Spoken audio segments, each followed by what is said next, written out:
So when I was released from the hospital and on medication, I mean, I didn't want anybody to know. Because it's some sort of, to me, it's like one of the worst things that could happen to a person is to be told that their brain is broken. In that fragile state of being freshly diagnosed, starting these new, psychological medications and therapies is a very delicate place. And it did kind of instill a little more fear in me towards being open about who I am and accepting myself. It's not something that's talked about or discussed, really. It's just like, here's this secret you get to keep, sort of thing. I miss you. There's no going home. There's no going home. All through high school, I was really ashamed. Even when I first started noticing as a 10-year-old, you don't want to tell your friends. I don't know why, but I don't want to play with you. And then when you get to junior high, you're trying to hide that you're cutting yourself. You know that's not normal and you don't want people to know. And then all through high school, I continued to struggle with that. I didn't want people to think I was weird. I didn't want to get made fun of, so I kept it inside when I should have been talking to someone about it. Even in college, when I got there, starting new relationships with the people there. If you've never met someone dealing with a mental illness, or you've never dealt with one yourself, sometimes it's very hard to understand. And I met a lot of people who couldn't quite understand what I was going through.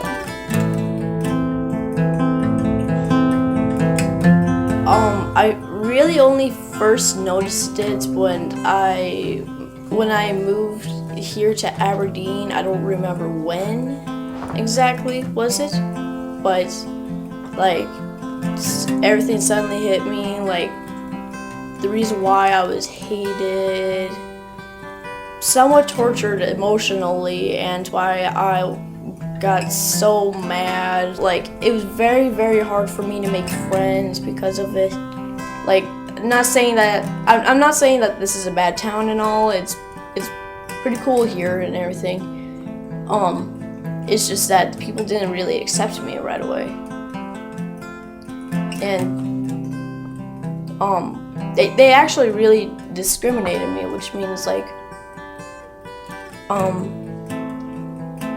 thinking that you're an outcast, you don't belong here.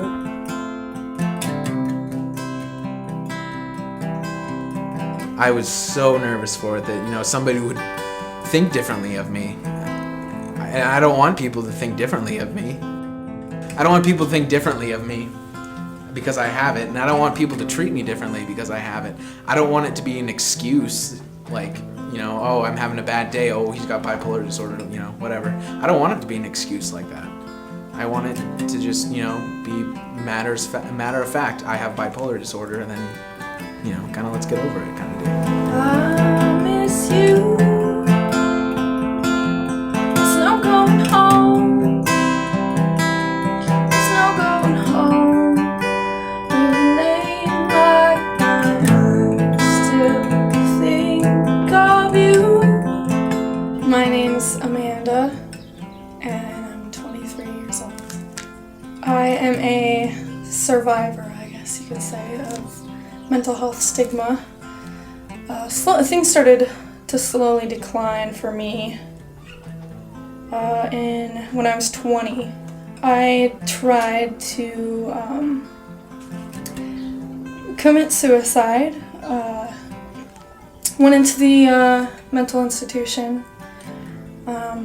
Was involuntarily committed, and slowly my family started to kind of talk about it. My name is Jill Fearon, and when I was 10 years old, I started to notice that something was wrong. I didn't quite know what that was, but I stopped wanting to go out to play with my friends at recess, and I'd rather stay inside with the guidance counselor or a teacher who needed help. And this feeling of not wanting to be around anyone continued until I was about 13 years old. It had gotten so bad that I didn't know what to do, and I'd actually started cutting myself. Now at age 13, I made the decision to take my life. I was very unsuccessful in that attempt, and I'm grateful for that now, even though all through my teenage years, all through college, and still today, I'm struggling with a severe depressive disorder. My name is D'Artagnan Schmitz, even though I most rather be called Dart. I am in 8th grade, going into 9th grade here pretty soon. My form of autism here, which is PDD-NOS, forgot what it stands for. It's basically it's just an emotional type of autism where you could get sad very fast and easily, mad very fast and easily, or any other emotions very fast and easily, which is kind of torturous in a way, having to live with that and try to keep it in control. Yeah, it started to become unbearable in my head where I was thinking about committing suicide. But I didn't tell anyone because I was afraid. I'm Max Chamberlain, and I have bipolar disorder. I first noticed I was depressed at about 8. And then I started to think, well, maybe it's just in the winter, because in the winter I'm depressed, and then during the summer I'm great, and then it would do that for a couple years, and then it started switching where I'd be depressed in the summer and happy in the winter, and then that confused me, and then it started getting to the point where it was just like I didn't even know what season what would be. You know, it could be fall and I'm depressed, and then 2 weeks later I'd be happy again, just on a mania. And that year, 2012, I had a lot of suicidal thoughts that came up, and I should probably mention that I've had suicidal thoughts since I was maybe 13, and I just kept it all to myself, really.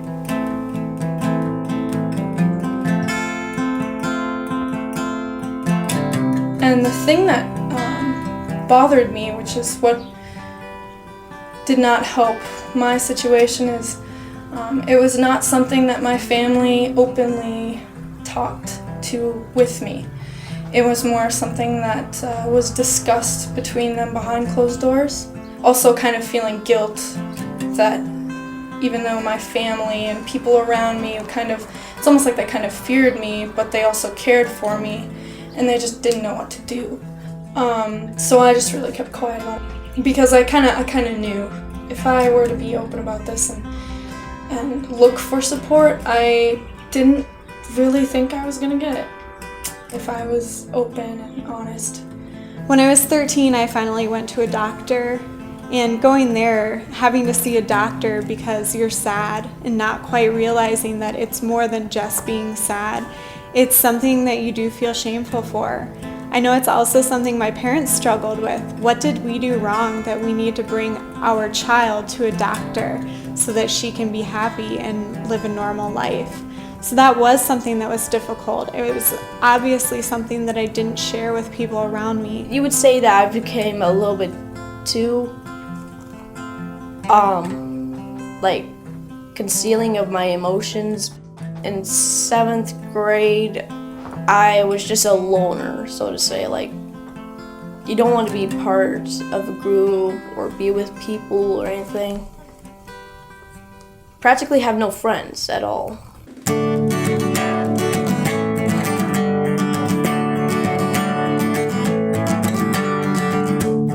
Laying in my bed all day, wondering what I'm doing now. Somehow we get onto the subject of mood disorders or depression, or we'd somehow get onto that subject, and I'd be like, I have bipolar disorder, and people would be like, really, you do? And I'm like, yeah. And like, I wouldn't suspect you to have bipolar disorder. You're just you're happy-go-lucky all the time. and you're really relaxed. And I was like, there's a stigma with bipolar. But they would, I'm still the same Max. You've known me for this long, and you've gotten along with me for this long, and now you just know I have bipolar. Even though I was hiding my cutting as an adolescent, people knew, my peers knew, and a lot of them, instead of talking to me about it or talking to an adult about it that could have gotten me help, instead they talked to each other about it, and I did get made fun of for that. And then there was one friend that I had who finally said, "I see what you're doing. Why are you doing this to yourself?" And I couldn't explain to her, but I could tell her that I knew I needed help, and she got me to talk to my parents, and that's finally how I got help. Counseling has helped me by with everything, social groups, a way to take my anger out in a positive way, and really just be able to help me relax. It may sound kind of cheesy when I say this, but it's opened my eyes. And I finally realized that my depression was getting in the way of, everything I enjoy in life. And I decided it was time to go in for help again. It was like an hour session and then a couple more sessions, and then he was like, you have bipolar disorder. He told me that I am going to be taking mood stabilizers, and I have to say my life is so much better with mood stabilizers. I was afraid that I would turn into a zombie, but overall my life is a lot better now that I'm taking mood stabilizers. I was at a show and I randomly started talking to this woman, and we started talking about mental health, and we of course just kind of, we shared our stories and we ranted a little bit, and it was like, wow, like it felt so good to just talk with this one person who has been through not the exact same thing I've been through, but knows what it's like. She and I became close friends, and I got involved with this organization called South Dakota United for Hope and Recovery. I was allowed to just listen and hear other people talk about their stories and their challenges that they've overcome. It was really empowering to know that I was not alone, and it's okay to talk about it. Like, that's one of the biggest things that has helped me accept myself as a person, and that is one of the biggest things why I'm not afraid to talk about what I've been through or what I'm like, or help other people understand or talk just by little things like talking in a group of friends, or like posting what I'm working on overcoming on Facebook too. Like here in 8th grade, I've got 4 or 6 good friends, but like you only need one good friend to be able to get through things. Another turning point was in college when I decided I no longer have to be ashamed about this. And instead, why don't I use my experience, and why don't I use my life expertise in having a mental illness to help others with mental illness, and let others know that no matter what you're going through, you can live a normal life. And I think that we can change this perception. There are plenty of, successful people in the world who have mental health history, who have overcome. Once you realize, hey, this is something that my friends, my family, my coworkers, people around me are living with, and I didn't even know, accepting that and realizing that it's not something to be afraid of. We've never been afraid of it without knowing. So once we do know that someone has a mental illness, or we ourselves have a mental illness, we shouldn't be scared of it any longer. Look around, like, who knows? Like, all your friends could have disabilities, but they're also afraid to tell. What if you have disabilities? What if your friends have it? What if pretty much half the neighborhood has it? So I think it would really help to know that there are everyday people that are in your lives that have a mood disorder of some sort, and you don't even know it, because we can act like normal human beings. We don't freak out on people all the time. But I can't be done just yet. Done nothing I regret. Never finished. Yeah, it really comes down to you and me as individuals talking, and it makes the world of a difference. As I look at my generation and the younger generations, we're so much more accepting of people who are different than ourselves. And I think that that's just going to get better and better. That the generation after mine is going to be even more accepting of people who are different than themselves and say, hey, I'm not going through what you're going through, but that's all right, and we can still work together and be friends.